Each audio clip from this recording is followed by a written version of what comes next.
Mais c'est toujours le paradoxe de la mère et la putain en fait, et ça c'est un des combats féministes qui existent depuis très longtemps, c'est que tu peux être soit l'un soit l'autre, mais tu peux rien être entre les deux. Bienvenue sur Nouvelle École, le podcast pour sortir des sentiers battus où je vais à la rencontre de gens passionnés au parcours atypique. Cette semaine, j'accueille Taous Merakchi, plus connue sous le pseudonyme de Jack Parker. Taous est auteure et féministe. Elle a publié un livre sur les règles et elle n'a pas sa langue dans sa poche. C'était le premier livre que je lisais sur les règles et c'était top. On parle de son cheminement et de comment on passe de misogyne à féministe. On réfléchit à des sujets compliqués comme peut-on rire de tout. On parle tabou, éducation et représentation des femmes. Elle m'explique le paradoxe de la mère et de la putain et je la questionne naïvement sur tout un tas de choses que je ne connais pas. Des nouvelles choses parce qu'il ne faudrait pas que Nouvelle École rentre dans ses propres sentiers battus. J'adore cet épisode, j'adore cette personne et j'espère que vous aimerez tout autant.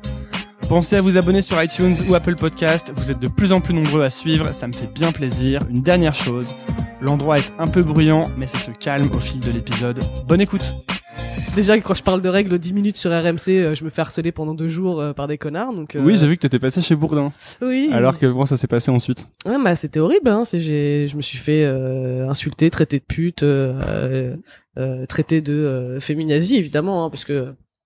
Avec surtout dans le sens de la mesure. Voilà, et puis surtout dans l'environnement actuel où il y a des vrais nazis de la vraie vie qui existent encore vraiment, c'est très important de nous comparer à des gens qui veulent tuer d'autres gens, c'est cool. Donc ouais, non, c'était pas marrant, mais en même temps, bah ça a permis à certains corps de presse de se réveiller qui avaient pas forcément parlé de mon livre ou parlé des règles à la base et qui ont vu tout ce buzz autour de cette histoire et qui se sont dit finalement il y a peut-être un truc à faire. Ouais, une histoire à raconter quoi. Voilà. En fait, s'il y a une histoire à raconter, il la raconte, mais sinon. Voilà. Eh bien, je suis donc avec Jack Parker. Bonjour. Salut. Je sais donc c'est pas ton vrai nom, c'est un pseudonyme. Non, c'est pas mon vrai nom. En vrai, je m'appelle Taous. Voilà, mais je sais pas comment je t'appelais. Taous, Jack. Parce que j'ai vu que chez Bourdin, un coup il t'appelle Taous, un coup il t'appelle Jack. Bah en fait, je commence à... C'est terrible ce ouais, porte y a une porte qui grince. Mais c'est pour l'effet gothique. T'as raison. Oui, je commence à rendre mon prénom public parce que les gens me connaissent. J'atteins des gens qui me connaissent pas d'internet et du coup qui se disent qui est ce Jack Parker qui écrit des livres sur les règles alors que c'est un homme. Non, je ne suis pas un homme. Et donc j'essaye de tabler un peu sur les deux maintenant, mais du coup je suis dans une espèce de dédoublement de personnalité où je sais pas trop. C'est comme moi, j'ai un compte Twitter perso et un compte Twitter pour Nouvelle École et je sais pas. Donc pour tous les trucs professionnels, pour l'instant on m'appelle Jack, mais dans la sphère intime, personne ne m'appelle Jack, jamais. Ok, très bien. Et pourquoi t'avais pris un pseudonyme à la base? Question classique, je pense. Oui, classique, mais que maintenant je sais y répondre parce que j'ai répondu plein de fois, donc j'ai ma réponse toute faite. Alors à la base, c'était juste mon pseudo sur internet, sur les forums de Mademoiselle où j'ai commencé à écrire. Et je l'ai gardé parce que je voulais pas que les gens se fassent un a priori sur ce que j'écrivais en fonction de mon genre ou de mes origines, parce que je m'appelle Taous Merakchi, donc c'est pas un nom qui c'est pas Céline Durand. Et j'avais peur que des gens soit refusent de me lire, soit le lisent avec une idée en tête de elle a écrit ça parce que c'est une femme, elle a écrit ça parce que c'est une femme maghrébine ou machin. Et je voulais juste que ce soit le plus neutre possible et passer en sous-marin dans l'esprit des gens et les forcer à lire ce que j'avais envie de dire sans que parce que moi j'ai été extrêmement misogyne quand j'étais jeune et du coup je refusais catégoriquement de lire des livres écrits par des femmes et de regarder des films réalisés par des femmes parce que je pensais que c'était forcément inférieur et nul. Pourquoi tu pensais ça? Parce que c'était ce que la société me renvoyait. On me disait que la littérature de femmes c'était la chick lit, les BD faites par des femmes c'était girly. Enfin tu vois, il y a toujours un adjectif hyper péjoratif qui s'associe aux œuvres créées par les femmes. Et je l'ai intégré parce que j'étais jeune et parce que j'ai grandi dans cet environnement. Et parce que t'écoutais du métal en plus. Et parce que j'écoutais du métal. Voilà, en plus j'étais dans un environnement qui est pas très girl friendly, hein. Bon, ça commence à l'être maintenant. Et d'ailleurs au Hellfest, il y a plusieurs mecs qui font quand ils sont sur scène qui font des monologues en disant faut arrêter vos conneries de sexisme les mecs, il y a tant de groupes frontés par des mecs cette année, il y a tant de groupes frontés par des meufs, il faudrait que ce soit de mieux en mieux chaque année. Enfin, il y en a vraiment qui commencent à prendre la parole là-dessus, donc c'est cool. Mais quand j'avais 19 ans, c'était pas le cas du tout et être une femme, c'était nul. Et enfin, en tout cas, c'était ce dont j'étais persuadée. Et du coup, j'ai essayé de m'éloigner de cette identité de femme au maximum pour finalement en arriver à faire que des trucs féministes. Ouais, c'est ça. Et aujourd'hui, on me connaît pour ça. Donc, je trouve que c'est pour ça que mon parcours est intéressant de l'extérieur parce que il y a dans toutes les notions de revendication, il y a toujours ce côté je suis né avec et j'ai toujours été comme ça et moi je mets un point d'honneur à montrer aux gens que non, j'ai pas toujours été comme ça du tout. T'as pas toujours été féministe quoi. Voilà. Mais loin de là. J'étais vraiment là, très très misogyne. Mais alors, qu'est-ce qui a fait que t'es passé de misogyne à... Bah justement parce que j'ai commencé à bosser chez Mademoiselle et que j'ai commencé à m'intéresser à des sujets de société très très larges concernant les femmes. Et puis j'ai grandi moi-même en tant que femme et j'ai commencé à réaliser tout ce qui se passait autour de moi et tout ce que je subissais en tant que femme et qui était vraiment juste comment dire justifié par mon statut de femme et pas juste parce qu'on m'aimait pas ou parce que j'avais une sale gueule. Et que plus ça allait, plus je me suis dit, en fait, je crois que toutes ces meufs que j'ai évitées pendant très longtemps, elles avaient peut-être raison. Il y a peut-être un truc à creuser. Et voilà, mais ça a été un parcours très très personnel à la base. C'est pas du tout une volonté d'être militant, c'est pas du tout une volonté de revendiquer quoi que ce soit. Ça a été d'abord ma découverte à moi de la vie en tant que femme. Et c'était quoi la vie en tant que femme, du coup? Parce que moi, parce qu'on n'est pas, pour le coup, c'est pas un thème que j'aborde très souvent. Donc, ouais. Bah c'est typiquement le harcèlement de rue, tu vois, c'est un truc on a été un des premiers médias à en parler en France et à se dire en fait, faut qu'on arrête de penser que c'est normal de se faire accoster sans arrêt dans la rue, de se faire emmerder sans arrêt dans la rue. Et c'est vrai que pour moi, c'était un truc de ça arrive, c'est la vie, c'est comme parfois il pleut, parfois il y a un mec qui touche le cul dans le métro. Ça fait partie de la vie, tu dois l'accepter. Et un jour, je me suis dit mais en fait, pourquoi on l'accepte, c'est pourquoi on trouve ça normal.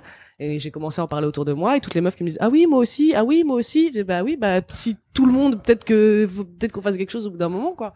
Et pourquoi personne n'en parle alors? Mais parce que t'as commencé à en parler autour de toi? Mais parce que c'était accepté. Alors déjà c'était un truc dont on parlait pas. Les femmes rentraient pas chez elles en disant oh il y a encore un mec qui m'a regardé dans la rue. Justement c'est ça, parce que moi je sais que pour avoir déjà été dans des relations, il m'est déjà arrivé que une copine rentre et me disent vaguement, avec légèreté, oh, il y a un mec qui était relou. Je dis, ah bon, il s'est passé quoi? Non, il m'a suivi sur 2 kilomètres. Et après, je suis rentré dans un magasin et il a attendu devant. Et après, j'ai dit au mec de le faire partir et il est parti et après j'ai couru. Ouais. Alors, et moi j'étais là, mais what? Quoi? Ça, c'était un truc, enfin, tu vois, elle le disait sur un ton de la personne qui a vécu ça 1000 fois. Ouais. Et moi j'étais là, mais c'est un truc de dingue. Mais parce qu'on commence vraiment à le vivre même avant la puberté pour beaucoup, quoi. Il y en a, leur premier témoignage de harcèlement de rue, c'est quand elles ont 9-10 ans, où t'as des mecs qui s'arrêtent en bagnole et qui te disent t'es bien mignonne, ou qui te klaxonnent, ou qui te sifflent, avant même que t'aies quoi que ce soit de sexuel, on va dire, physiquement.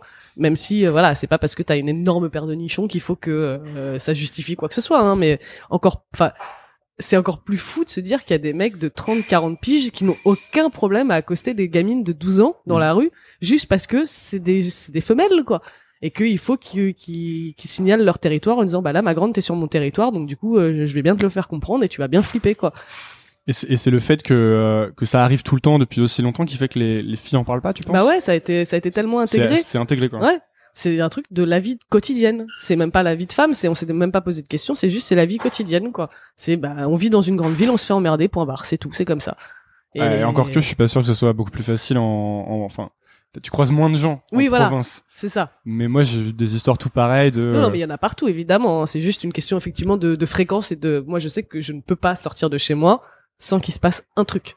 Parfois c'est juste un regard. Donc c'est tous les jours. Mais c'est tous les jours, absolument. Et pourtant je suis pas un canon de beauté. Il y a des jours je sors vraiment, j'ai la tête en vrac. Je vais juste acheter des tampons à l'épicerie du coin et je suis en pyjama. Mais il faut quand même que les mecs se signalent à moi et signalent leur présence en faisant soit en me susurrant un truc à l'oreille en passant, soit en faisant un vrai tour de quand je passe devant eux, ils me regardent de face et après ils tournent la tête juste un peu avant que je les dépasse pour pouvoir me regarder le cul. Je me retourne dans ces moments-là et je vois effectivement qu'ils sont en train de me mater le cul. Ou alors oh vous êtes bien belle mademoiselle, mais même pas ils me regardent. Enfin c'est vraiment juste un réflexe de t'es une femme, il faut que je fasse quelque chose, il faut que je te dise quelque chose. Et je comprends pas à quel point ça peut être aussi normal pour tous ces mecs-là, parce qu'en plus on a tendance à dire que ça vient d'une certaine catégorie de mecs, ce qui est faux, ça vient de tous les mecs. Enfin tous les mecs, c'est salaud. Voilà, tous les mecs c'est salaud. Toutes les catégories socio-professionnelles, toutes les ethnies, tout ce que tu veux. Enfin voilà, il y a beaucoup de débats là-dessus où les gens disent non, c'est que les lascars de cité, c'est complètement faux. Les 2 fois où je me suis fait agresser dans ma vie, c'était par un homme blanc. Donc la fois où je me suis fait, il y a un mec qui a essayé de me doigter dans le métro. C'était un cadre blanc en costard cravate avec son petit attaché case là. Donc t'as fait quoi? Hein? T'as fait quoi? Je vais te tabasser. Ah ouais? Bah oui. Parce que ça c'est ce que je fais. parce que c'est mon réflexe, mais malheureusement c'est pas, enfin toutes les meufs ne sont pas capables, soit physiquement soit psychologiquement, d'avoir ce réflexe-là. C'est un truc qui est vraiment instinctif et lié à l'adrénaline, et parce que j'ai fait des arts martiaux quand j'étais gamine, et parce que je suis face à un seul mec dans un espace public. Mais demain je me fais attaquer par 5 mecs, j'aurais beau essayer de me défendre, je me fais défoncer, c'est sûr quoi. Et ça je le sais, et c'est un truc avec lequel je vis, et avec lequel toutes les femmes vivent quand elles rentrent chez elles un peu tard le soir. C'est là potentiellement il peut m'arriver quelque chose. Et c'est horrible de devoir vivre comme ça à Paris, quoi. Tu t'imagines toujours ce genre de truc dans des pays du tiers-monde hyper reculés, où genre, non, mais c'est acquis que la condition des femmes est pourrie. Bah non, pardon, c'est partout, hein. C'est juste que c'est à des degrés différents, mais c'est partout, quoi. Et c'est ça qui a fait que t'as lancé un peu dans la cause féministe, en quelque c'est sorte. de la colère, en fait. C'est vraiment de la colère et de la frustration, et d'un jour où je me suis dit, mais c'est pas juste. Et c'est pas normal. Et pourquoi on laisse faire ça, quoi? Et ça va demander des générations et des générations de combats, hein. C'est pas, on va pas résoudre le truc nous aujourd'hui. Ce serait quoi résoudre le truc? C'est éduquer les gens différemment. Ça, c'est une question d'éducation, en fait. C'est clairement une question d'éducation, bien sûr. C'est une question d'éducation et de prévention, et ça veut dire que c'est pas seulement les parents qui sont responsables, parce que les parents sont pas toujours capables d'éduquer leurs enfants, parce que soit ils sont nuls, soit ils ont pas les moyens, soit ils sont pas dans leur vie. Enfin, il y a plein de contextes différents. Plus quand t'es parent, tu ne vois qu'un certain pourcentage de la vie de ton gosse. Exactement, voilà. Il y en a qui sont complètement aveugles, et il y a des gamins qui cachent très très bien leur double vie. Mais donc du coup c'est l'environnement social, c'est à l'école, c'est dans la rue, c'est entre potes, c'est justement quand on est un mec et qu'on a un pote qui fait une blague sexiste, raciste ou homophobe, c'est le reprendre et ne plus laisser passer ce genre de truc par défaut, où en fait où on se dit non mais c'est normal, c'est Gustave, il est un peu comme ça. Bah non, il y a pas de il est un peu comme ça, pourquoi on le laisserait être un peu comme ça? Tu veux dire te moquer de quelqu'un par exemple, ouais. Par rapport à, parce que question naïve du coup peut-être, mais est-ce que faire une blague raciste, par exemple, moi, hier, j'écoutais un mec qui s'appelle Gino Visconti, c'est un stand-upper américain, très très marrant, et qui lâche des blagues, mais hardcore pendant 1h30. Ultra raciste, ultra homophobe. Mais c'est pas, tu vois, comme tu sais que le type n'est ni homophobe, ni raciste, ni rien, et qu'il est très très loin de tout ça, en fait, parce qu'il est bon, du coup, tout le monde est mort de rire, tu vois. Donc, dans quelle mesure est-ce qu'il faut, est-ce qu'il y a des trucs que t'as pas le droit de dire, mais là j'ai l'impression que on parlait pas de la même chose en fait, peut-être. Un peu si, c'est un peu justement remettre en question tout ce qu'on dit et tout ce qu'on prend pour acquis et tout ce c'est cette fameuse expression que je ne supporte plus de on peut rire de tout mais pas avec tout le monde. Toi tu penses qu'on peut pas rire de tout? Je pense qu'on peut rire de tout. Tout seul. Mais ouais, il faut choisir son contexte, il faut choisir la façon de le faire aussi, parce que le problème avec les blagues racistes, homophobes, sexistes, etc., c'est qu'on rit sur exactement les mêmes choses que des gens disent au premier degré. C'est-à-dire que moi, en étant d'origine maghrébine, on me fait des blagues sur le couscous, on me fait des blagues sur le rail, on me fait des blagues sur la danse du ventre, on me dit retourne dans ton pays, on laisse pas son portefeuille à côté de moi en me disant sinon tu vas me le voler. Enfin, tu vois, des trucs débiles comme ça, mais qui sont des trucs que j'ai reçus au premier degré dans ma vie aussi. Ouais. Donc si tu veux rire de mes origines, vas-y, mais trouve autre chose. Il y a plein de choses dont on peut rire. Déjà, je suis kabyle, je suis pas arabe. Et quand je dis ça, les gens me disent, c'est pareil. Et très rarement, les gens me disent, ah bon, mais c'est quoi la différence? Il y en a pas qui disent comme Zidane. Voilà. Il y en a qui disent ça, par exemple. Mais ça s'arrête là. Et du coup, si tu fais l'effort de t'informer, si tu fais la démarche de t'informer sur la personne et sur ses sensibilités et sur ce qu'elle est, après, tu peux faire des blagues qui sont un peu plus fouillées. Enfin, moi, j'ai des potes maintenant qui me font des blagues hyper ciblées sur la Kabylie. Ça me fait mourir de rire parce que je sais que ça vient d'un apprentissage de leur part, parce qu'ils m'ont écouté, parce qu'ils m'ont respecté, parce qu'ils savent ce que je suis capable d'accepter ou pas. Après, je vais mourir. Après, j'ai pas mal de potes humoristes qui sont pas du tout d'accord avec moi là-dessus, et je comprends que ce soit difficile parce que du coup, ça veut dire qu'on leur interdit plein de choses. Et moi, je vois pas ça comme une interdiction, je vois ça comme une autorisation de réfléchir autrement. Tu vois, on t'enlève pas une liberté. En réalité, on te demande juste de réfléchir à d'autres méthodes et considérer d'autres façons de rire des mêmes choses, mais avec un peu plus de recul, un peu plus d'inventivité, fais pas les mêmes blagues que le FN, quoi. Parce que le FN, c'est pas des blagues. Et que moi, je me suis fait traiter de bougnoule au premier degré dans ma vie. Donc du coup, quand mes potes me disent la bougnoule, ça me fait pas marrer.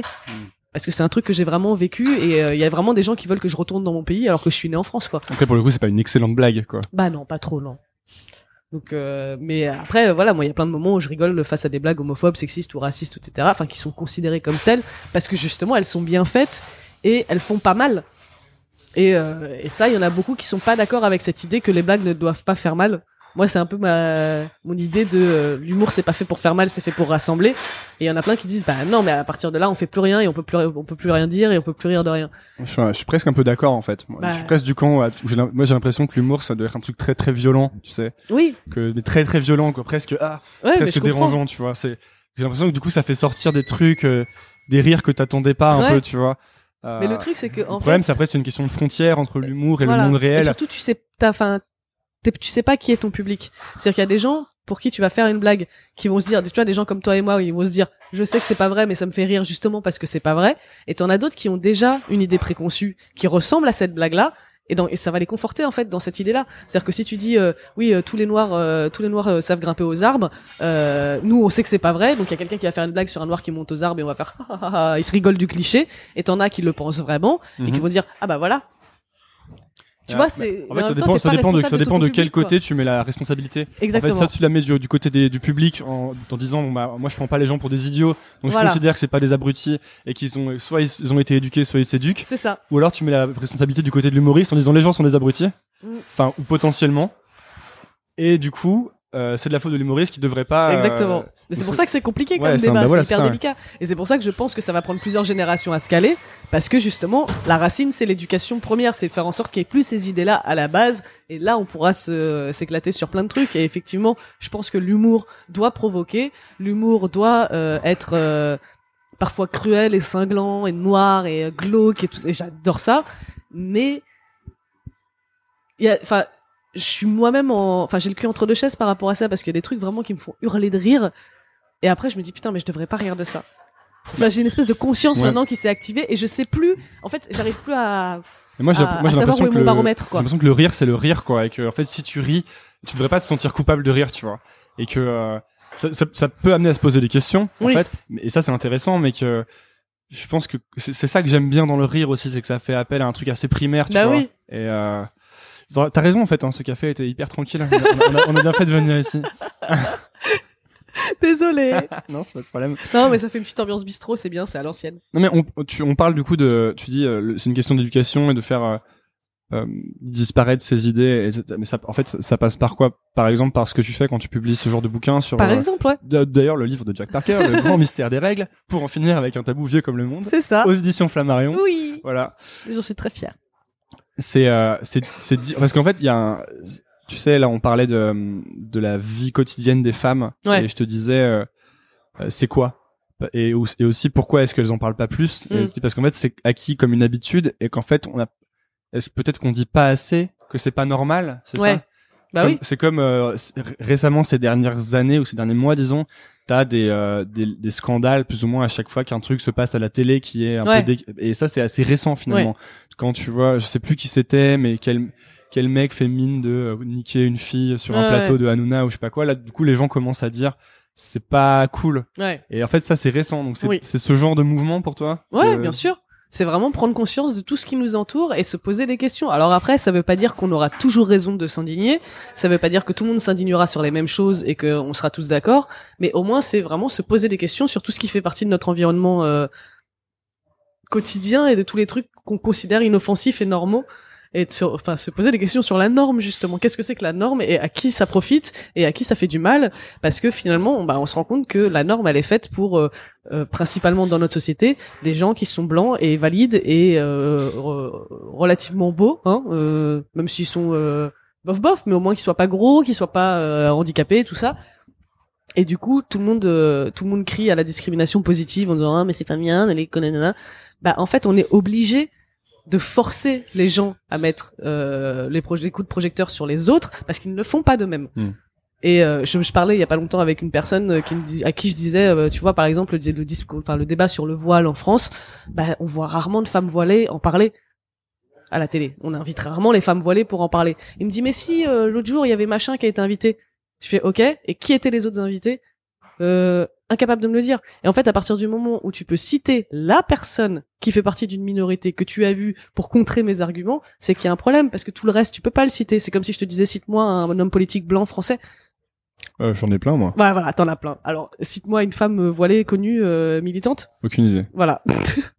Donc tu vois, c'est juste une question de représentation de si les gens sont capables de dire mais si j'en ai vu 2 une fois, c'est vraiment genre bah non mais j'ai un ami noir. C'est exactement la même racine. En fait, la théorie par rapport à la discrimination positive, moi je trouve que la discrimination positive, quand tu le regardes en tant qu'idée, tu trouves que c'est une mauvaise idée. Ouais. Et en fait, c'est comme la loi du marché. Le problème, c'est que t'aurais tendance à croire que les choses vont s'équilibrer, tu sais, et qu'en fait les meilleurs talents vont trouver les meilleurs boulots, etc. avec le marché. Et en fait, non. Donc tu te rends compte qu'il y a besoin d'une dose de régulation, exactement. en fait, d'introduction d'un autre facteur, quoi, dans l'équation, bah ouais. pour pouvoir rééquilibrer un peu, parce que sinon ça n'arrivera jamais en fait. Voilà. Le truc où tu te dis mais si en fait il faut pas faire de discrimination positive parce que du coup c'est des gens moins bons qui accèdent au job, etc. Tu vois, ce genre de truc. Et mais encore une fois, je pense que c'est encore une fois un débat compliqué qui demande une réflexion, et je pense que c'est ça aussi qui est compliqué, c'est de réfléchir. Mais c'est ça.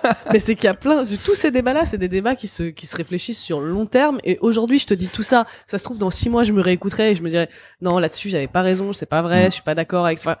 Je me laisse quand même toi, la place tu préfères avoir des vues fortes, quitte à ce qu'elles soient. Est-ce que tu les trouves fausses plus tard? Ça dépend. C'est, en fait, si moi, au moment où je les énonce, si moi, je suis complètement à l'aise avec ce que je dis, je l'accepte. J'accepte aussi de changer d'avis. Si par contre, enfin, il y a des sujets sur lesquels, bah, je suis pas sûr d'avoir une opinion tranchée, et dans ces moments-là, je ferme ma gueule parce que je sais que je vais dire n'importe quoi, je vais pas avoir d'arguments, je vais pas avoir de quand je suis capable d'argumenter sur un sujet, j'y vais. Tu préfères te taire que prendre position quand tu sais pas vraiment. Ouais. Okay. Parce qu'il y a un autre truc qui t'en parles en fait dans ton bouquin. Dans ton bouquin, on va en parler un peu plus après, hein, mais dans ton bouquin, il y a tout un passage sur le fait que déjà, il faut que les filles réalisent que les règles sont différentes pour tout le monde, et que donc c'est pas parce que la norme, encore une fois, te dit que les choses sont comme ça, que toi tu dois être comme ça, et il faut pas se sentir coupable par rapport à ça. Et surtout, tu dis que tu dois pas laisser qui que ce soit te dire quoi faire avec ton corps. Exactement. Et en fait, moi, j'ai le sentiment que dans tous ces débats, que ce soit la discrimination positive, le voile, le harcèlement de rue, ces genres de choses, c'est toujours les gens sont tellement prompts à dire aux autres comment vivre leur vie, alors qu'ils n'ont jamais vécu ces éléments. Exactement. Et je trouve que c'est un gros problème, et dans les débats, on arrive très très souvent là-dedans, et parfois moi j'arrive pas à avancer dans un débat parce que c'est ça qui me bloque en fait. C'est qu'il y a plein de gens qui disent non mais attends, il faut qu'ils fassent comme ça. Ouais. Mais pourquoi? Bah ouais. Déjà, pourquoi t'as envie de décider de comment eux vivent leur vie? Et deuxièmement, t'as jamais vécu ce genre de problème. C'est ça. Mais même pas à 100 mètres, quoi.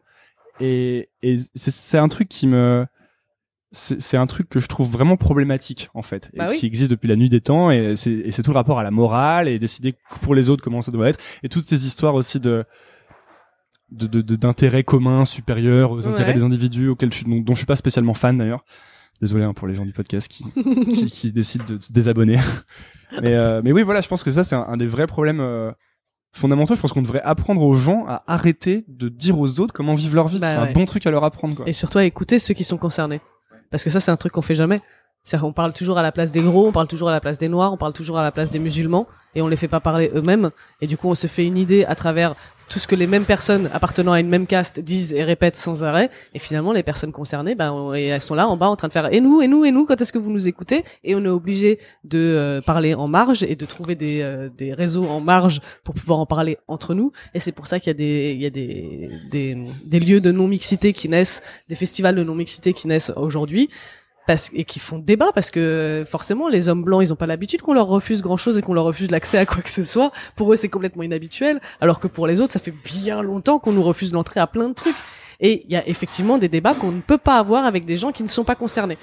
Il y a des discussions qu'on ne peut pas avoir. On les aura dans d'autres contextes, potentiellement dans l'intime, autour d'un verre ou à une autre occasion, mais il y a des moments où on a besoin de se rassembler et de partager des expériences avec des gens qui vont dire oui je comprends, oui je t'entends, oui moi c'est pareil, ça résonne, et pas juste des gens qui disent mais vous êtes sûr que c'est pas parce que mais vous avez essayé de non arrêtez, foutez-nous la paix. Là on a juste envie de partager nos expériences sans filtre et sans adapter nos discours à justement des personnes qui ne sont pas concernées. Ça vient après. Il y a des personnes qui ont envie de le faire, d'autres qui n'ont pas envie de le faire. On n'est pas tous pédagogues, on n'a pas tous vocation à éduquer les gens, et ça aussi, il faut le respecter, quoi. Ça, c'est un truc, par exemple, le sujet de la non-mixité sur lequel je ne m'aventurerai pas, car je n'en ai aucune idée. J'ai vaguement regardé, je me suis dit, oui, c'est bien, non, c'est pas bien, je sais pas, d'accord. Voilà. Tu vois, si tu sais pas, tu parles pas. Et c'est intéressant ce que tu dis parce que, enfin, toutes ces histoires d'éducation, de réfléchir, en lisant ton bouquin et des trucs sur toi, tu parles souvent de ton éducation à toi, et tu dis toujours que t'as eu la meilleure maman. Oui. Et je sais pas si cette manière de réfléchir, parce que au départ tu dis que t'es misogyne, il y a quand même un moment où dès que tu commences à te dire qu'en fait le bon combat pour toi c'est le combat plus féministe, tu commences à réfléchir dessus, à produire dessus, à partager là-dessus. Et tu penses que ça te vient d'où en fait? Ah mais ça vient de mon éducation justement. C'est pour ça que j'explique aussi aux gens que j'ai pas tellement de mérite, dans le sens où j'ai pas un parcours qui fera la une des journaux en disant elle a tout surmonté pour en arriver. Non, j'ai rien surmonté. Enfin si, j'ai surmonté des trucs personnels, mais c'est autre chose. Mais parce que je suis vraiment née dans un environnement avec une mère qui est travailleur social, qui a un master en sciences de l'éducation, donc qui est du coup assez porté sur ces questions-là de base, et qui m'a toujours donné des valeurs d'égalité, de compassion, d'empathie, de pédagogie, etc. Et c'est juste que c'est ma crise d'adolescence et mon entrée dans le monde en dehors de ma cellule familiale qui a eu une influence par la suite sur ma vision des femmes, et aussi ma haine de mon propre corps, ma haine de ma propre sexualité, ma haine de mon genre, etc. C'était très très personnel et c'est juste c'est une crise d'adolescence, une crise existentielle de je me déteste et du coup je déteste tout ce qui me ressemble, quoi. Mais une fois que j'ai dépassé ça et que je suis devenue adulte et mature, n'est-ce pas, je suis revenue à des valeurs qui sont vachement plus proches de mon éducation, et c'est là que je me rends compte qu'en fait les bases étaient déjà posées. J'ai eu cette chance-là, c'est que les bases étaient déjà posées par ma mère, justement. C'est quoi les bases, alors, justement? Parce qu'en plus, tout à l'heure, tu me disais que peut-être, dans un futur, t'allais... Enfanter? Ouais, enfanter, exactement. Et c'est un sujet dont on parle pas énormément sur le podcast, mais c'est un sujet qui m'intéresse beaucoup, moi, pour le coup. Ouais. L'enfantation. Et c'est quoi les bases, en fait, justement, pour toi? C'est ce que je disais, pour moi, c'est vraiment des questions d'empathie et de compassion. En premier lieu. Empathie, voulant dire te mettre dans la peau des autres. Ouais, c'est ça. Écoute les autres, pars du principe que, enfin, même si quelqu'un t'énerve, t'as le droit de t'énerver contre cette personne, de dire putain il m'a cassé les couilles, mais prends en considération aussi son parcours. C'est-à-dire que ça n'excuse pas tout, mais au moins ça explique. Et en expliquant certaines choses, ça te permet de prendre du recul et de mieux comprendre certaines situations, au lieu juste de partir en frontal et de défoncer une personne qui juste a eu un mauvais jour ou qui a une éducation qui fait que vous n'êtes pas d'accord sur certains principes, mais ça veut pas dire que cette personne peut pas changer, ça veut pas dire que ces échanges ne peuvent pas se faire. Et ma mère m'a toujours appris à établir un dialogue et à établir une communication, et c'est comme ça que je me suis retrouvée à avoir des discussions avec des gens qui avaient des opinions qui étaient à 50 milliards de kilomètres des miennes, et au bout d'une heure parfois de conversation, on se dit en fait on a eu raison de s'écharper et de se dire mais non, tu dis de la merde, parce que maintenant on arrive à un point de... Et je plante des graines en fait, et les gens plantent des graines en moi aussi, et pour moi c'est vraiment la notion des vases communicants. Et il y a des jours où j'ai pas cette patience, il y a des jours où je dis juste va te faire enculer, laisse-moi tranquille. D'ailleurs j'essaie de corriger mon vocabulaire, parce que va te faire enculer n'est pas une insulte très safe, elle est problématique, parce que qu'est-ce qu'il y a de mal dans le fait de se faire enculer concrètement? Je ne sais pas. Voilà. J'ai l'impression... Question piège. On n'a dit pas de question piège sur Nouvelle École. Non mais voilà, c'est juste pour dire qu'on en arrive à vraiment tout questionner au bout d'un moment, et je comprends que il y a des gens que ça fatigue et qui se disent non mais c'est bon, au bout d'un moment laissez-vous vivre, vous n'allez pas... Ouais, mais est-ce que c'est pas aussi, c'est une question de combat? Quels sont tes combats? Voilà. Je pense pas que tu puisses porter tous les combats dans la vie. Tu vois, tu peux pas être 100% écolo, 100% féministe, tu peux pas te battre pour, enfin bref, il faut choisir des trucs. En plus, il y a un autre sujet qu'on a abordé avec un type qui s'appelle Odieux Connard, je sais pas si ça te parle, qui est venu sur le podcast, c'est les combats invisibles. Ouais. C'est-à-dire que il y a tes combats visibles, donc toi par exemple, ton bouquin sur les règles, ton blog dessus, etc. Et puis il y a tous les autres combats. Être gentil, c'est un combat. Mais tu vas pas tweeter toutes les 5 minutes que t'es gentil. Non. Et le problème, je pense aussi, c'est parfois un sentiment d'être pris un peu pour des idiots quand tu vois beaucoup de gens qui publicisent leurs combats en permanence, et où tu te dis moi ça m'arrive, on en a déjà parlé pour le coup, mais ça m'arrive beaucoup de fois des potes ou des gens que je connais qui se disent très féministes et qui manquent pas une occasion d'en parler en public, je suis avec eux, ils vont me dire elle a couché avec plein de mecs, quelle grosse pute en gros, tu vois.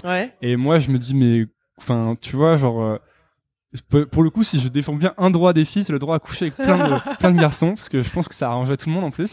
Mais Mais tu vois, je veux dire, il y a la façade et puis il y a le vrai combat. Et tu sais jamais finalement quel est le vrai combat des gens. Tu sais pas si dans leur sphère privée, ils sont pas en train d'être super cool, de faire vraiment avancer les choses, tu vois. Et je pense que ces combats de sphère privée sont tellement importants. Mais tu les reprends tes potes quand tu les entends dire ça?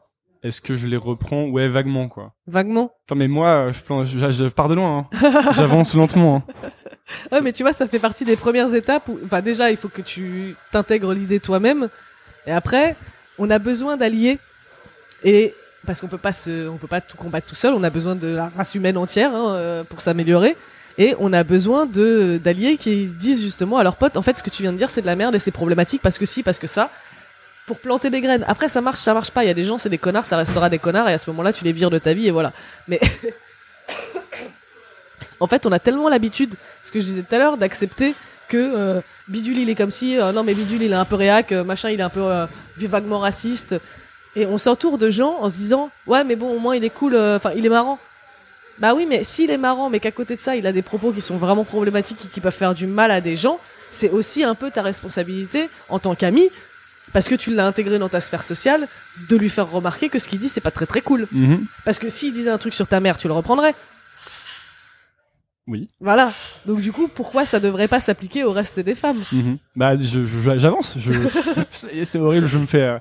Non, mais je te fais pas un procès. Non, bien sûr, je sais. Mais je pense que j'essaye justement de plus en plus d'en parler. Et d'ailleurs, j'en parle même en public, sur le podcast, etc. Donc je vais dans cette direction, à mon avis, tu vois.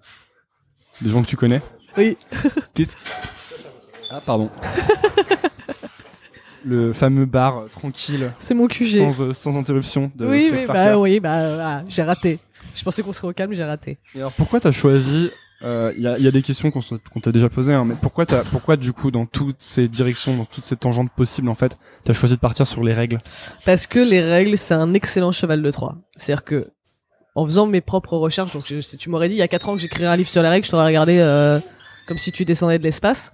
Mais en faisant donc mon propre cheminement féminisme en lisant de plus en plus de blogs personnels, des trucs, des Tumblr un peu alternatifs, chelous sur body positive et sex positive et tous ces trucs qui sont vraiment dans le féminisme actif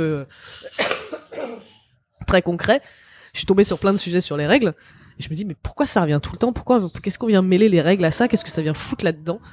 Et plus je faisais de recherches, plus je me suis rendu compte que ça touche à absolument tous les sujets concernant les conditions des femmes et plus généralement de l'humain, parce qu'il n'y a pas que les femmes qui ont leurs règles, hein, c'est encore un autre débat sur lequel il faut avancer, c'est l'inclusion des genres et des identités de genre. C'est compliqué à faire entendre à certaines personnes, mais comment ça?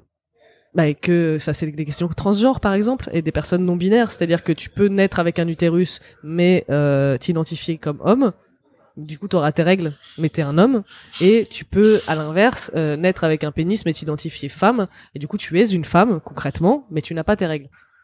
Donc, et nous on grandit toutes avec cette phrase de quand on a nos règles de ça y est t'es une femme maintenant. Ce qui est pas une super idée en fait. Voilà, c'est de la merde à plein de niveaux, pas au niveau seulement de la considération du genre de la personne, parce que effectivement qu'est-ce que t'en sais que c'est vraiment une femme, et qu'est-ce que t'en sais que c'est que il y a un petit garçon qui naît et qui se dit en fait je suis pas un petit garçon, je suis une petite fille, il va se révéler femme.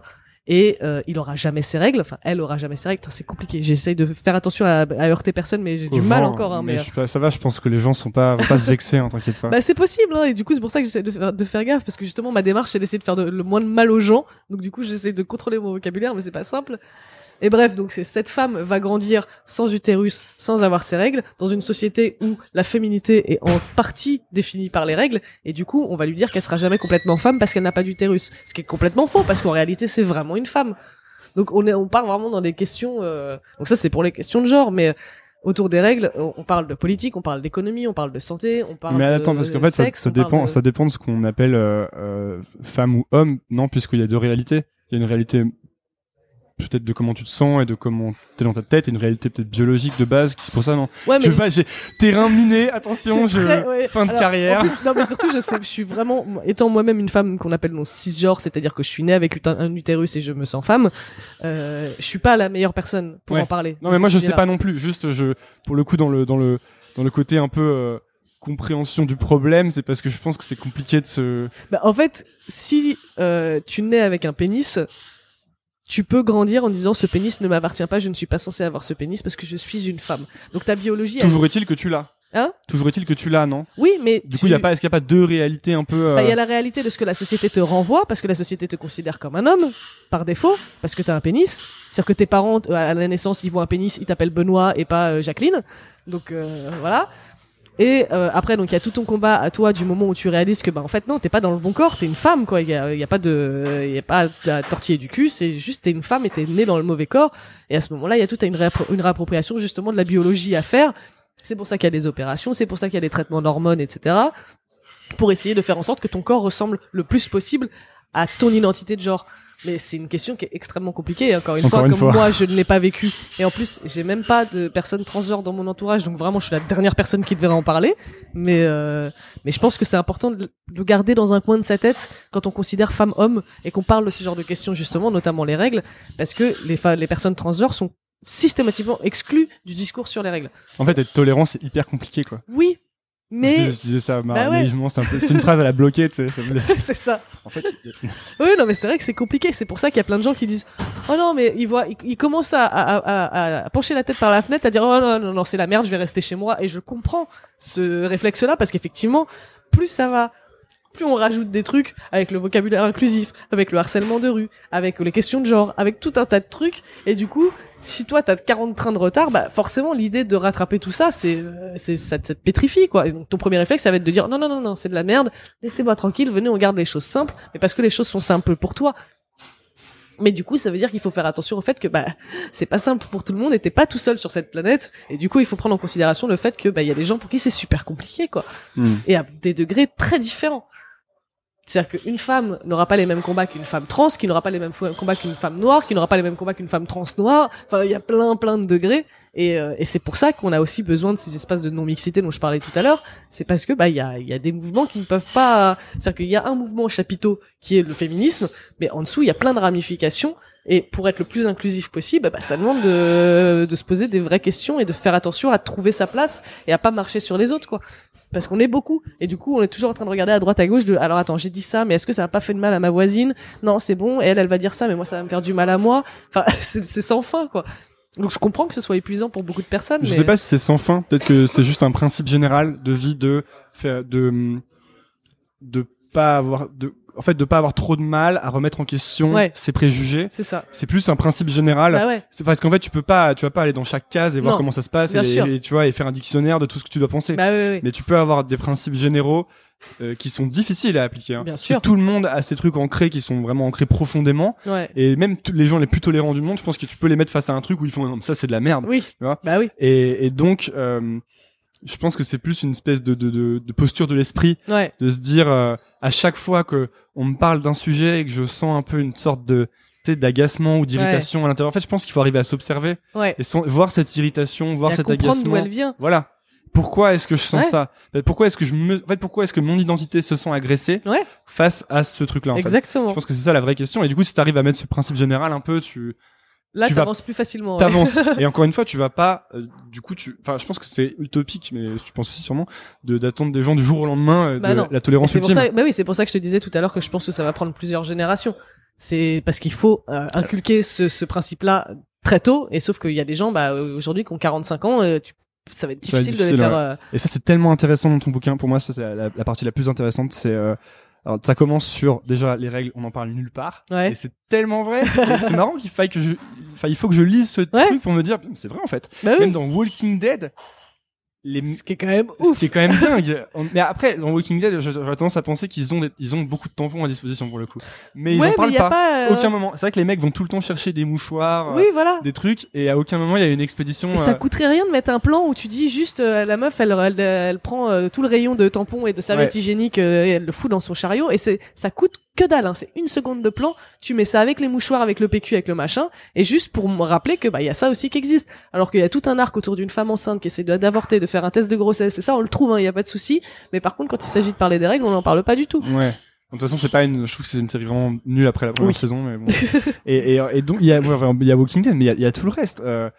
que ça va des bouquins de SVT en fait, Ouais. où genre c'est le début, il fait aux pubs où en fait on ne représente jamais Non. les choses comme elles sont. Et en fait, surtout, vraiment le truc qui m'a frappé, c'est que je me suis dit dans tous les romans que j'ai lus, il y a aucun moment où on en parle. Bah ouais. Et même pas dans les trucs genre les rois maudits où tu te dis le mec il va loin, tu vois, il oui. pourrait en parler. Et ça c'est dingue en fait. Alors que des gens qui vomissent, des gens qui vont aux toilettes, des gens qui sont malades, des gens qui Et tu pissent dans les bois, il y en aura plein quoi. Et tu sais quoi, en lisant le bouquin, je parlais de ce truc, tu sais, tu sens tu sens une sorte de réaction à l'intérieur. En lisant ton bouquin, tu parles des règles à toutes les pages, et moi j'étais là au début, je me sentais presque ça me gênait. Bah oui. Tu vois, je lisais ça, j'étais là, putain, c'est chelou ce truc, c'est bizarre quoi. Et je me disais c'est marrant que tu te sentes comme ça, et tu vois ça révèle un truc, je pense. Et sûrement un conditionnement bah oui, oui, mais parce qu'on apprend aux hommes que ça les regarde pas et que c'est pas leur histoire, et donc du coup ils passent leur vie à éviter ce truc-là en disant non ça me regarde comme pas. Une atteinte à la pudeur un peu, mais voilà, ouais, c'est ça. C'est ça. C'était je trouvais ça vraiment intéressant. Là je parle de moi et je me trouve vraiment intéressant. non mais ça l'est, et justement j'aime bien avoir le retour des hommes aussi qui n'ont pas leurs règles et qui lisent mon livre, parce que il y en a plein que ça a intéressé, et il y en a plein qui ont eu exactement la même démarche que toi. Au début c'est j'ai l'impression d'être sur un terrain où je devrais pas être. Et finalement, bah, tu te laisses prendre et tu dis, bah, oui, en fait, je ressors grandi et informé, et finalement, bah, je suis plus fort de ces informations-là, et ça va me servir dans la vie pour le vrai, quoi. Et et en plus, là, je parlais des faits qu'on en parle nulle part, mais c'est pas ça. Le problème, c'est qu'en plus, non seulement on en parle nulle part, mais quand on en parle depuis la nuit des temps, c'est pour dire que c'est de la merde, quoi. Oui. Et que si tu prends les 3 religions monothéistes, tu remets des extraits dans ton bouquin, c'est génial quoi, c'est en fait c'est impur et c'est source de toutes les maladies, tous les maux, invasions de sauterelles, etc. Voilà. C'est ça quoi. Et en plus toi tu donnes un autre exemple d'un type encore plus barré, c'est Pline l'Ancien. Qui je sais plus ce qu'il dit d'ailleurs, mais bah, il dit tout un tas de trucs, à savoir que les femmes, quand elles ont leurs règles, elles ternissent les miroirs, elles font tourner le vin. Oui, elles font tourner le vin. C'est la si meilleure, elles se font mordre par un chien, non, si elles passent à côté d'un chien, la morsure de ce chien devient ensuite venimeuse. Que elles font tomber, elles font faner toutes les récoltes.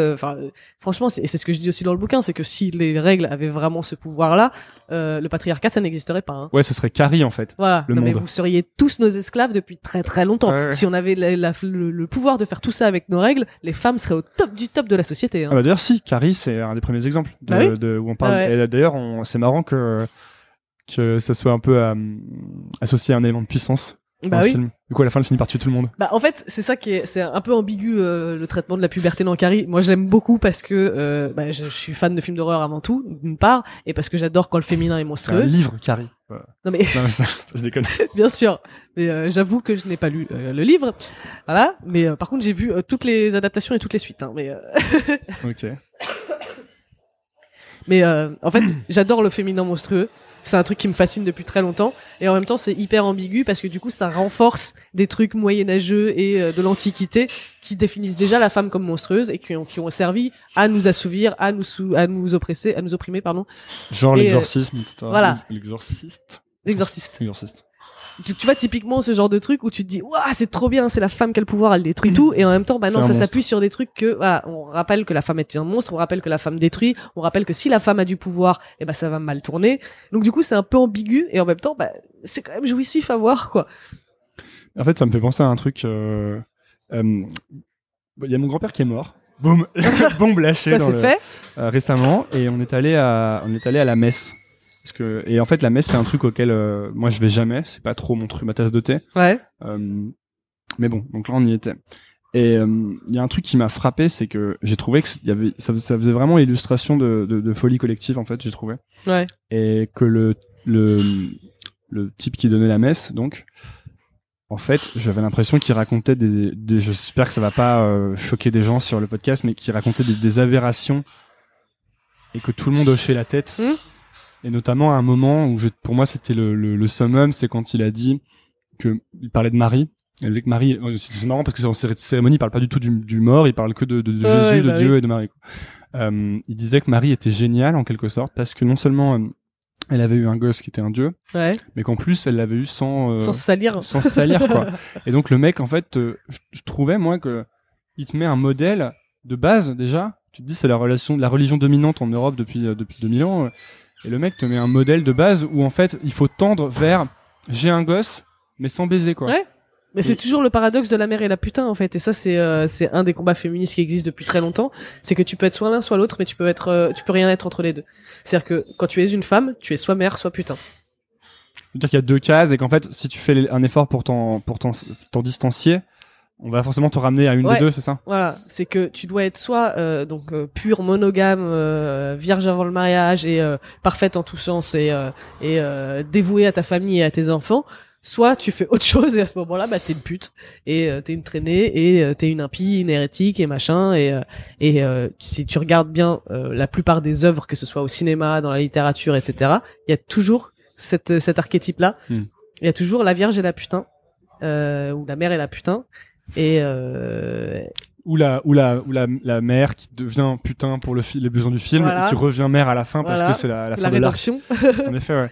Et ça me fait penser à un truc que j'ai lu récemment, un bouquin, tu sais, c'est King Kong Theory. Ouais. Et elle parle de ça beaucoup, du problème de la féminité, de la case en fait. Ouais. Et c'est dans son bouquin, il y avait des choses qui me faisaient penser à ça aussi, où en fait, il y a une définition de ce que doit être la féminité, qui est représentée comme la norme, et en fait, s'en écarter, bah, c'est assez dangereux parce que non seulement la société t'en veut, mais toi tu t'en veux aussi. Exactement. Puisque la norme ne t'accepte plus en fait. Donc c'est pour ça et en fait les femmes, moi j'en parle parce que j'en parle de plus en plus avec même ma famille, ma grand-mère, ma mère. Moi ça m'arrive d'entendre pas forcément ma grand-mère, mais des femmes âgées dire oui mais elle est pas bien dans sa peau, regarde, elle est pas féminine. Ouais. Tu te dis, mais en fait, c'est parce qu'elle met pas des talons et qu'elle se maquille pas que tu. C'est qu'elle met sa féminité ailleurs, quoi. Bref, moi je débarque, donc désolé aux gens. Non, mais moi aussi, en vrai, on débarque tous. On a des degrés plus ou moins différents, mais moi je suis pas une experte en études de genre et de féminisme. C'est juste du vécu bon et des constats et voilà. Il y a un peu de bon sens. Et voilà, mais j'ai pas la vérité absolue et je m'en suis jamais vanté et j'invite tout le monde si je dis une connerie, j'invite toujours les gens à me dire là t'as dit une connerie et à m'expliquer pourquoi, pour que je puisse grandir et apprendre, parce que j'ai toujours à apprendre. Et je pense que c'est dans ces combats-là, on a besoin d'humilité justement aussi. On a besoin de se dire en fait on vient tous d'endroits différents, on n'a pas tous les mêmes armes et parfois on dit de la merde et ça arrive, c'est pas grave, du moment que ton être entier n'est pas un bâton de merde, tu peux toujours réparer les choses, on va dire, quoi. Et ça c'est important, je pense, parce que t'en parles aussi à un moment, donc tu dis qu'il faut pas oublier que les autres, chacun vit d'endroits différents et que chacun a son parcours à faire. Il y a autre chose, t'en parles, c'est tu dis il faut pas oublier. Tu sais, on a tendance à se couper du passé. Ouais. Et dire là, ils étaient vraiment tarés dans le passé. Exactement. Et ça s'applique à plein de choses. C'est pas du tout que le féminisme. Oui. Quand tu vois les gens dire oulala, les nazis, vraiment, ils étaient tarés. Ouais. C'était vraiment une époque où il pouvait se passer n'importe quoi. Tu sais, en fait, t'es à une époque où il se passe plein de choses. On est en plein dedans, là. Et ouais, donc tu parles de ça à un moment. Tu dis, je crois que c'est pas, donc c'est forcément par rapport aux règles. Là, je me suis un peu perdu dans mon fil de pensée. Qu'est-ce que tu dis déjà? Tu dis qu'il faut pas, c'est pas parce que à une époque il y a eu des choses aberrantes qui se passaient, qu'il faut croire que déjà on n'a aucun lien avec ces gens du passé, et qu'en plus que c'est fini, quoi. Ouais, et qu'ils sont si loin que ça. Parce que effectivement, tu vois, rien que l'idée que l'utérus puisse se balader dans le corps à la recherche d'un bébé, ça existait encore au XVIIIe siècle. Donc nous on rigole parce que c'est l'Antiquité, mais c'est resté chez les médecins pendant très très très longtemps. Mais moi j'ai envie de dire, ça c'est un truc que j'ai envie de dire en lisant ton bouquin, que c'est compréhensible parce que tellement ça a avancé hyper vite récemment, mais pareil avec la technologie. Enfin les mecs ils ont quand même écrasé du blé avec des bâtons pendant, tu vois. Donc ça c'est c'est pas un truc qui me surprenait limite. Mais ce qui surprend, je trouve, c'est qu'on coupe aussi vite. Oui, voilà, c'est ça. Et c'est pour ça que je pense qu'il faut quand même rester proche de ces ancêtres-là qui sont pas si loin. Non. Et dont on a hérité. C'est-à-dire qu'aujourd'hui, on rigole en disant, ils croyaient que l'utérus se baladait. Ouais, bah, aujourd'hui, on croit encore qu'on n'est pas capable de faire monter une mayonnaise. On croit encore que, Alors ça, c'est quoi? Non, parce que moi, j'allais te poser la question. Ce truc, j'en ai jamais entendu parler, moi. Ah ouais? Une femme à ses règles, elle peut pas faire monter une mayonnaise. Oui, ça fait partie des mythes qui existent encore aujourd'hui. Et il y en a plein, des femmes qui ont leurs règles, qui te disent, ah non, mais moi, c'est sûr, je peux pas faire monter des œufs en neige quand j'ai mes règles. C'est certain, j'ai essayé plein de fois et ça marche pas. Et c'est pour ça que pendant une nuit originale avec Marion Séclin, on avait fait un segment sur les règles et on a demandé à une copine, Cyrielle, qui avait ses règles ce soir-là, de nous faire une mayonnaise. Et ben elle l'a réussi et on a bouffé sa putain de mayonnaise. Il y a un autre truc que j'ai lu dans ton bouquin que j'étais là, mais vraiment moi je tombe il y a plein d'autres choses dont j'avais jamais entendu parler. C'est le côté la gifle. Oui. Quand t'as tes règles, de prendre une tarte. Oui. Et en fait, un rite de passage. Un rite de passage. Ouais. Mais après c'est pas alors c'est je pense pas que ma mère elle fait ça à ma sœur, j'espère pas, mais ça se fait encore beaucoup et j'étais à un salon du livre en Suisse il y a pas longtemps Et quelqu'un feuillette, enfin une femme feuillette mon livre avec une amie à elle et elle tombe sur ce passage-là. Elle fait oh moi aussi c'est vrai, je me suis pris une tarte. Hein. Et d'ailleurs ma fille quand elle va les avoir, elle va s'en prendre une aussi. Une bonne dans la gueule. Je savais pas, fallait que je reste polie parce que je ne connaissais pas cette personne. J'étais à un salon du livre, tu vois, c'était pas un débat, une table ronde. Mais j'ai essayé de lui faire, enfin de lui faire acheter mon livre parce que dedans je dis que c'est une tradition de merde, mais je voulais pas lui dire meuf tes principes c'est de la merde, t'as pas intérêt à toucher ta fille sinon je te décapite parce que c'est pas mon rôle, je suis pas, enfin tu vois, je la connais pas, c'est hyper compliqué. Mais et effectivement il y en a qui n'ont jamais entendu parler et il y en a d'autres qui l'ont vécu et pour qui c'est un truc familial. J'ai une copine notamment qui s'est pris une tarte de la part de sa grande sœur pendant ses règles. Enfin sûrement que la grande sœur s'était pris la tarte aussi, non? Je sais plus si elle s'était pris la tarte, je crois. Parce que ce genre de rite de passage, en fait, se perpétue parce que comme tu les as subis. Avoir ce rôle. Elle a voulu avoir ce rôle pour sa sœur. Elle a voulu que ce soit elle qui file la tarte. Je pense que c'était juste une excuse pour mettre une tarte à sa sœur, hein, mais voilà. Et donc les explications sont variées. Il y en a qui disent que c'est pour faire revenir le rose aux joues parce que tu perds du sang, t'es un peu anémié quand t'as tes règles. Donc on te met une tarte pour te redonner une bonne mine. Il y en a d'autres qui disent que c'est le dernier châtiment corporel que tu recevras. Parce que c'est le passage à l'âge adulte. Ce qui a pas l'air trop vérifié. Ouais, donc déjà, c'est déjà dommage que t'en reçoives avant. Et en plus, t'inquiète que y a des chances que t'en reçoives encore après. Mais et tous ces trucs-là, c'est intéressant. C'est tu les connaissais ceux-là, mais il y a beaucoup d'anecdotes dans le bouquin. Un peu à tomber par terre. Ouais. Et en fait, ça, c'est des trucs que t'as souvent lu par des commentaires sur tes articles, sur les articles que tu publiais ou des trucs que t'allais lire sur Internet. En fait, j'ai fait beaucoup de recherches sur les forums pour ados et Doctissimo et tout ça. Et c'est là que... Ce qui montre qu'il y a un gros déficit d'information, en fait. Complètement. Et c'est là vraiment que j'ai réalisé, voilà. C'est là que j'ai réalisé à quel point bon, là, c'était des jeunes filles, en l'occurrence, qui n'en savaient rien du tout et qui vont sur les forums pour poser des questions en disant les filles, moi il m'arrive ça, est-ce que vous pouvez m'aider? Et là il y a des nanas qui arrivent en disant alors t'inquiète, moi je vais t'aider, je sais tout, et elles disent des trucs mais aberrants mais qui n'ont aucun sens, et du coup les autres filles disent oh merci beaucoup, je vais faire ça, et du coup on est reparti pour un cycle de désinformation et d'ignorance. C'est quoi, c'est des gouttes de citron à la pleine lune, ce genre de... c'est alors il y en a une, celle que je préfère, c'est pour si tu veux faire venir tes règles parce que c'est un peu la honte de pas les avoir à 13 ans, tu te mets un doigt dans le cul et faut que tu pousses jusqu'à ce que ça craque ou un truc comme ça. Enfin c'est complètement absurde quoi. Ou d'autres qui disent ouais il faut utiliser des tampons pour filles vierges. Ça n'existe pas, hein, et on croit encore que les tampons des pucelles, ce n'est pas vrai. Donc elles utilisent encore le terme dévierger, genre j'ai peur de me faire dévierger. Pour moi, c'est le 18e siècle, hein, ce discours-là, quoi. Et non, en 2017, on croit encore ce genre de choses, et c'est pour ça que j'ai écrit ce putain de bouquin en pensant à ces nanas-là, en disant putain, j'espère que ça va leur tomber entre les mains, et qu'il y en a plein qui vont éviter ces passages sur les forums où elles apprennent n'importe quoi.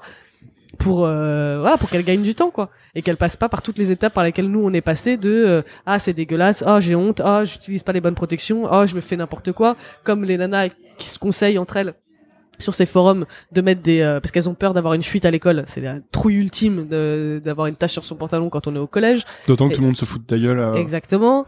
Donc c'est l'enfer, le nombre de copines que j'ai vu partir en plein milieu de la journée, qu'on fait appeler leurs parents pour rentrer chez elles parce que c'est taché leur pantalon et tu peux pas continuer ta journée d'école dans cet état-là. Enfin bref. Ça c'est vraiment un coup à foutre ta vie en l'air, j'ai envie de dire, tellement la pression est forte au collège. Bah ouais. Le collège, je pense que c'est le pire moment de la vie de tout le monde. Moi c'est la période qui m'a détruite, hein. Je m'en remets encore aujourd'hui, j'ai 30 piges et je suis encore en train de réparer les pots cassés du collège, hein. Donc en fait, le collège, c'est vraiment cette scène dans Carrie au début, quoi. Ouais. C'est vraiment cette scène où tu vas pas bien, tu demandes ce qui va pas chez toi, et tout le monde se fout de ta gueule. Ouais, et l'utilise contre toi. Voilà. Ah, si tu montres le moindre signe de faiblesse au collège, c'est fini. Si tu rentres pas dans le moule parfaitement, c'est terminé pour toi. Il y a un moment où tu dis, c'est quoi, tu dis ta faiblesse n'est pas... Attends, j'ai noté en plus.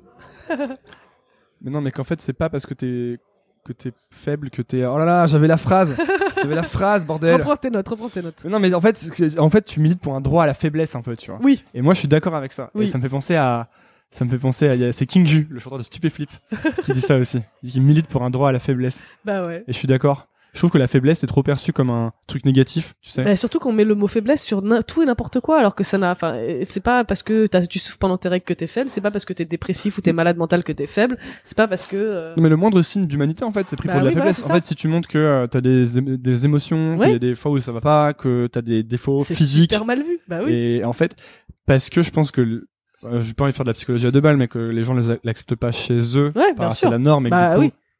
Voilà. Évidemment, ils se mettent une telle pression pour ne pas être cette personne qu'ils autorisent personne d'autre à le faire et que oh, t'as écrit dans mon livre. Ouais, je te cassais la gueule. Moi je trouve pas. Oh là là, je suis tellement triste. Mais oui, mais on en revient à ce que je te disais tout à l'heure sur les histoires de compassion et d'empathie et de pédagogie. C'est toujours la même racine et toujours le même principe de putain, on est des humains, quoi. On a le droit de se réveiller un matin et de dire la vie c'est de la merde, et on a le droit de se réveiller le surlendemain en disant en fait ça va, et de dire j'ai envie de tout envoyer péter et je me déteste et je déteste la vie et je déteste machin et je déteste bidule. On a le droit, quoi. Et ça c'est intéressant. Tu penses que, peut-être que tout le monde en fait a des choses dont des souffrances ou des choses dont ils ont envie de parler, Bah oui. mais en fait ils en parlent pas, et que tu sais, toi ce que t'as fait c'est que t'as décidé d'en parler, Ouais. et tu remarques, et on en parlait avant le podcast, mais tu remarques que dès que tu mets un peu ces choses en lumière, tu parles des impuretés, que tu parles des imperfections, Ouais.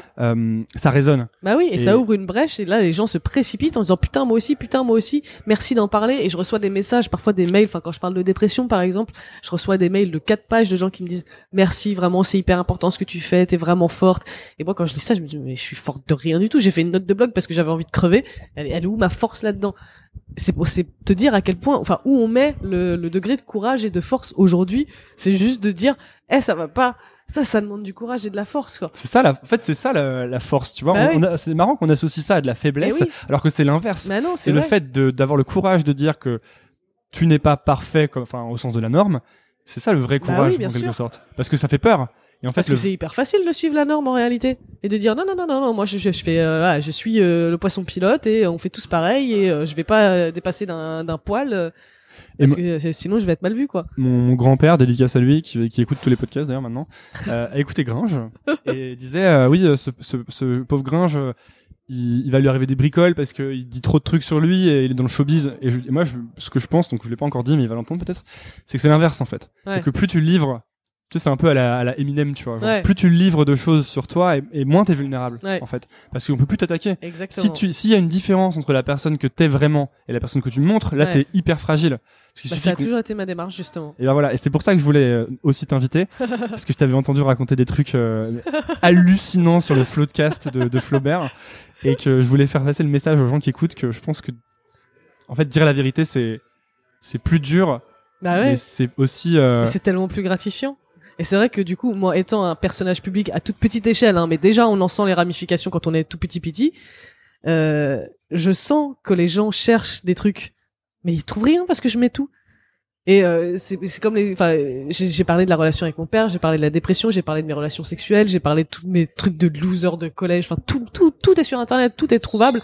Et du coup, je me retrouve parfois face à des gens, notamment des mecs avec qui je couche et qui me disent toi, le jour où tu réaliseras que t'as un problème avec ton père, t'avanceras vachement. Et je le regarde et vraiment je me dis waouh, t'as trouvé ça tout seul, c'est bien, parce que j'en parle tellement que il y a plus ce truc de non, tu vois, il y a un côté pervers. Ça doit être un moment sympa d'ailleurs. Ah, je déteste, j'ai envie de les tuer.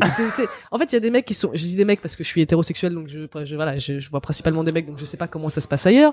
T'en fais pas, personne ne va être vexé encore une fois. Voilà. Not all men. Mais il y a beaucoup de mecs qui sont extrêmement pervers dans leur rapport amoureux et sexuel, et qui vont aller chercher le truc de de vulnérable chez la meuf pour pouvoir appuyer dessus et se mettre en position de pouvoir. Et sauf que sur moi, ça ne fonctionne plus. Et c'est là que j'ai trouvé ma force, c'est parce que tu peux plus m'attaquer sur ce genre de truc, parce que je me suis déjà attaqué 500 000 fois avant toi, déjà, et en plus j'ai fait la paix avec tout ça, ou en tout cas c'est en cours, et du coup si tu t'appuies là-dessus, pour essayer d'assouvir un fantasme de domination sur moi, mais tu peux toujours courir pour que je pleure dans tes bras, mon gars, quoi. Je sais même pas si c'est un fantasme de domination, est-ce que c'est pas plutôt une vraie peur et une vraie insécurité face à au sentiment que la norme, encore une fois, veut que tu sois dominant, et qu'en fait tu te rends compte que toute honnêteté, les mecs sont souvent beaucoup plus stressés que les filles, quoi. Et tu couches avec la fille et tu te dis j'ai réussi, j'ai pas réussi, tu vois, c'est un peu tu passes le bac, quoi, à chaque fois, tu vois.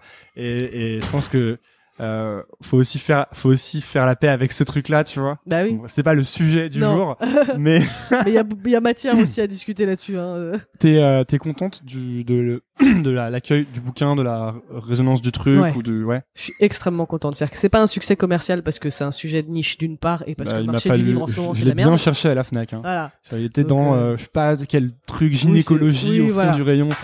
C'est le problème de ce bouquin-là, c'est qu'en fait, ils ont pas réussi, ils auraient dû le mettre dans les essais et sociétés, sauf que comme ça parle de règles, il faut tout rayon santé, D'ailleurs, sur Amazon, je suis classée dans les rayons santé femmes, donc vraiment encore plus, tu peux me chercher, quoi.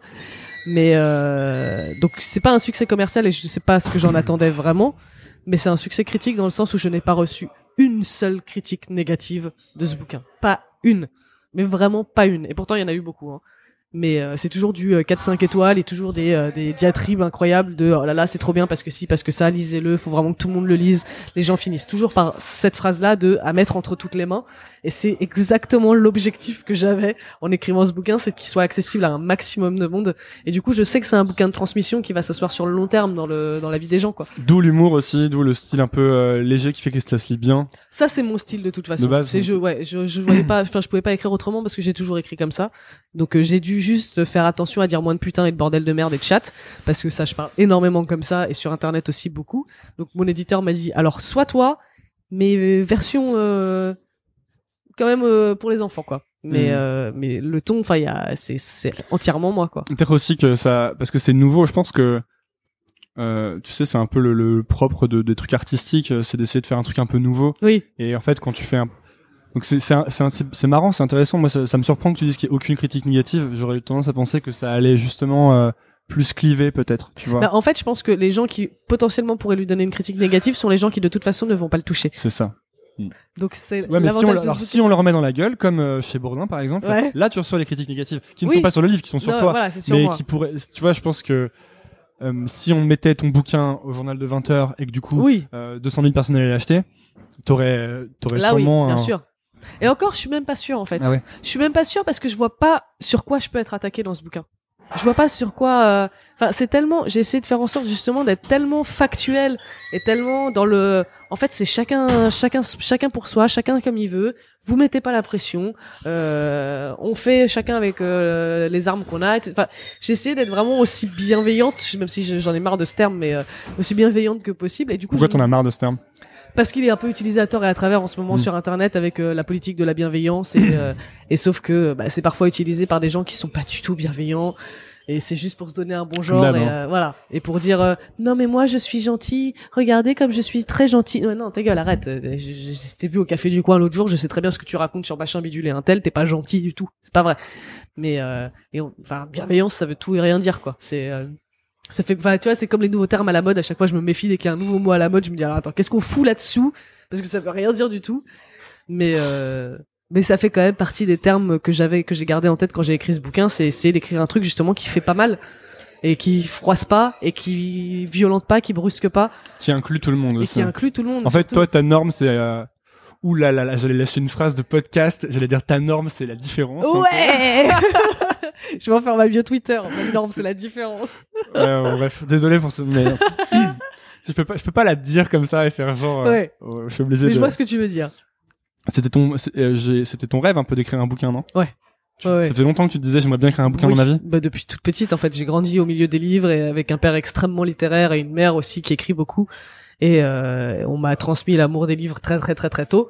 Et l'écriture, ça a toujours été mon refuge. Et du coup, mais comme beaucoup, hein. L'écriture était ton refuge depuis que t'es petite. Bien sûr. Mon premier journal intime, j'avais 6 ans et je l'ai encore aujourd'hui. Bon, je raconte n'importe quoi, mais au moins j'ai ce souvenir de quand j'avais 6 ans. Tu gardes les trucs comme ça? Ah, mais j'en ai une armoire pleine. Ah ouais, c'est vrai? Ah oui. Moi, je les jette, ces trucs. Ah non, moi je peux pas jeter. J'ai l'impression que ça me libère de les jeter, tu sais, que sinon ça m'encombre. Ah non, j'en ai trop besoin justement pour me rappeler d'où je viens. Tu vois, j'ai ce truc toujours de, n'oublie pas qu'il y a eu ça. Et ben j'ai donné des instructions à mes proches par contre de quand je meurs vous brûlez tout et personne n'en lit une page, hein. Ça c'est hors de question, ça part avec moi. C'est pas genre vous allez les prendre et les éditer posthumes si je deviens célèbre. Non. C'est vrai, tu veux pas? Non, j'ai tout écrit justement en me disant que personne les lira jamais, c'est pour que personne ne les lise jamais. Donc il y a pas de secret incroyable dans genre hier j'ai tué mon père. Non, il est mort tout seul, mais il y a pas de truc vraiment compromettant si tu veux, mais c'est mon intime, c'est à moi, donc faut que ça parte avec moi, c'est juste ça s'adresse à moi-même. Et j'ai toujours eu ce besoin d'écrire. Et après, une fois que je me suis mise à écrire sur internet, j'ai découvert la beauté du partage de l'écriture et de ce que ça suscite et des créations, des discussions que ça engendre et de ce que ça peut engendrer chez moi aussi dans ma construction personnelle. Et je trouve que c'est un lieu d'échange qui est hyper fort. C'est une tradition de transmission que j'adore. Et si je peux, je vais continuer à écrire des bouquins toute ma vie, quoi. Et c'est quoi tes prochains bouquins alors? Alors, je peux pas le dire parce que j'ai pas encore signé les contrats, mais j'ai quelques idées qui n'ont rien à voir avec les règles. Pas grand-chose à voir avec le féminisme non plus, même s'il y en aura toujours un peu, mais... Petite question légère, quand tu t'es dit je vais écrire un bouquin, on est venu te proposer un bouquin? Ouais. Ouais, c'est ça. Ouais, c'est Flammarion qui m'a remarqué. Et par rapport à ton blog Passion Monstrue, exactement. D'accord. Et ils sont arrivés direct avec le contrat type ou t'avais pas d'agent ni rien? Non. Enfin, en fait, Flammarion, c'est une équipe qui est vraiment super cool et très humaine. Pour le coup, on a vraiment les mêmes valeurs en fait, vous êtes pas juste des gens qui nous crachent de la copie, qui nous font de la thune. Vous êtes des êtres humains et on a envie de respecter ça.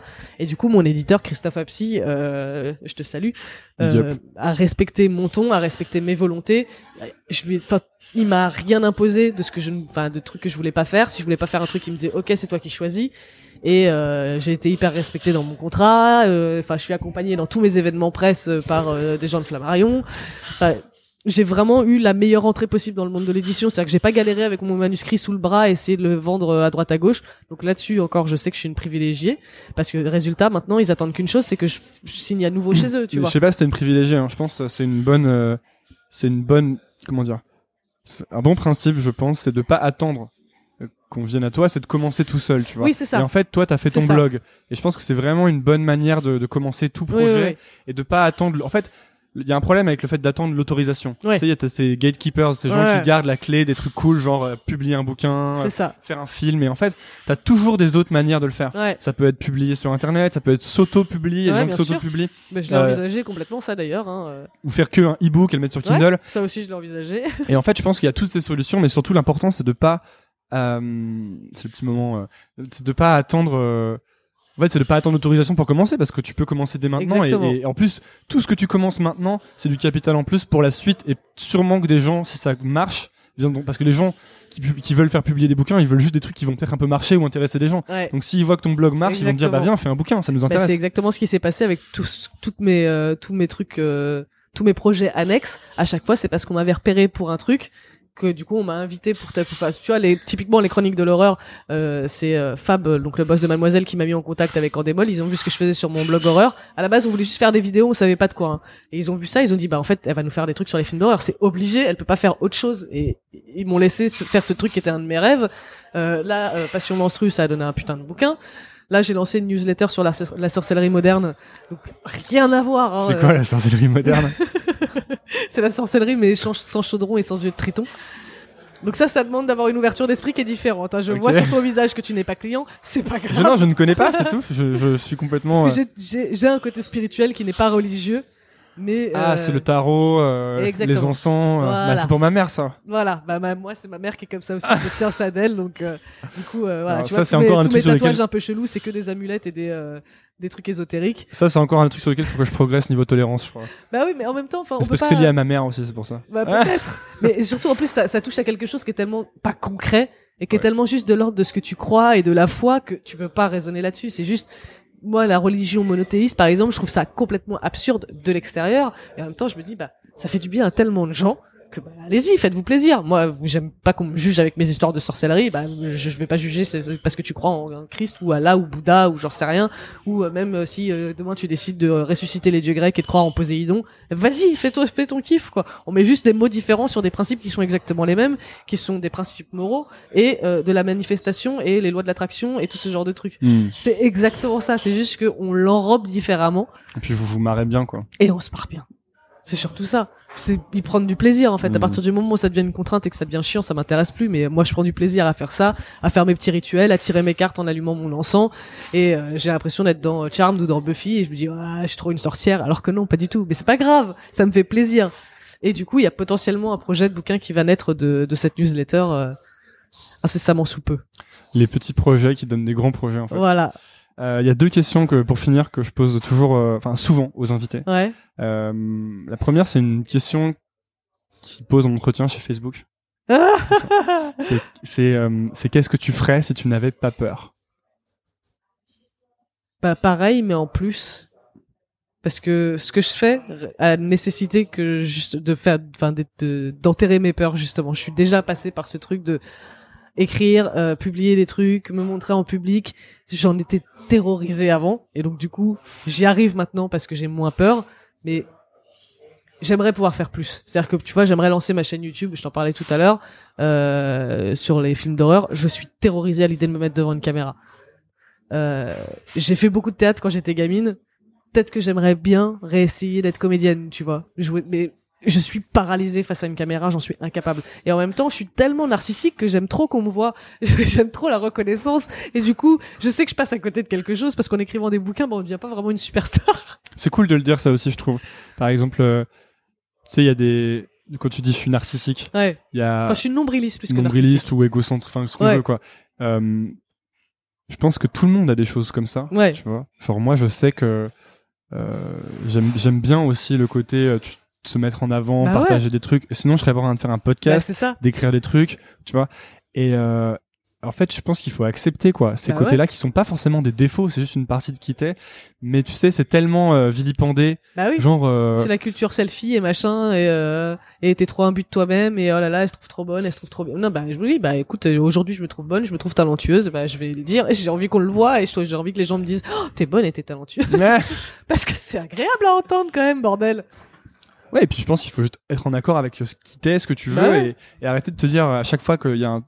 En fait, arrêter de culpabiliser sur qui t'es, quoi. Je pense que c'est un premier on en étape. revient à ce que tu disais tout à l'heure sur se rendre moins vulnérable en exposant tous ces défauts et toutes ces failles. Ça aussi, ça fait partie des trucs sur lesquels je communique de plus en plus maintenant parce que ça fait partie des choses qu'on me reprochait avant où les gens me disaient t'es quand même vachement centré sur toi-même, t'aimes bien être au centre de l'attention. Bah ouais, en fait. Ouais. Donc maintenant, j'essaye de faire attention à ce que ça fasse pas du mal aux gens, mais parce que ça peut effectivement, quand on a ce genre de tempérament, on peut écraser les autres. Et ça, je le comprends et j'essaye d'y faire attention. Mais quand ça ne concerne que moi, ça ne concerne que moi et c'est tout. Bah oui, j'aime bien être au centre de l'attention, bien sûr, mais parce que j'ai une histoire qui fait que j'ai une revanche à prendre aussi. Et j'en ai parfaitement conscience. Je me suis fait péter la gueule tous les jours au collège pendant des années. Je suis tombée en dépression, pas possible. Donc j'ai été invisible pendant des années. Et quand j'étais visible, c'était que pour me faire du mal. Donc aujourd'hui, oui, j'ai envie d'être reconnue pour des trucs positifs, bien sûr, évidemment. Dernière question. Attention, hein, parce que tu dirais quoi à Taous, donc, à 15 ans, enfin, la toi de 15 ans, quoi. C'est marrant parce que ça fait partie c'est un des projets sur lesquels je travaille, justement, le retour à l'adolescence. Je peux pas trop en parler, mais bref, qu'est-ce que je me dirais?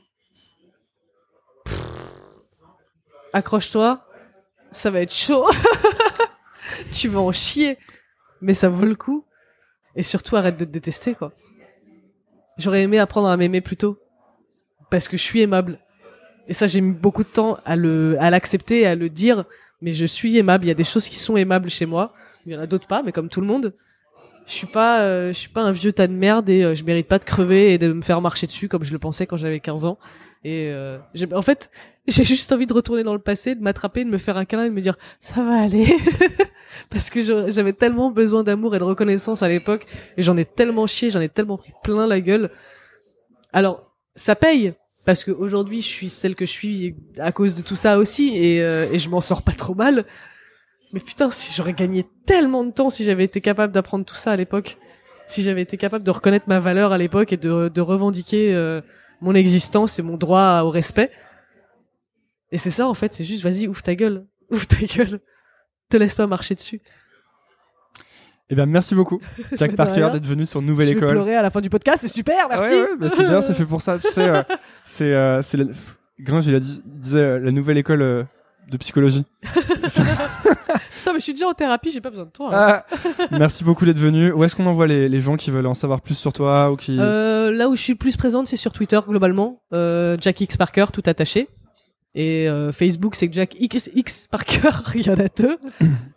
Et donc ton livre qu'on va redonner, Le grand mystère des règles, pour en finir avec un tabou vieux comme le monde, chez Flammarion, par Jack Parker, qui a des super illustrations. Oui, ça c'est très bien. Qui ont été faites par Madeleine Floyd, qui est une très bonne amie à moi. Et ça, pareil, Flammarion m'a laissé choisir mon illustratrice et je suis très heureuse parce qu'elle a fait un super travail. Ouais, c'est bien, en effet.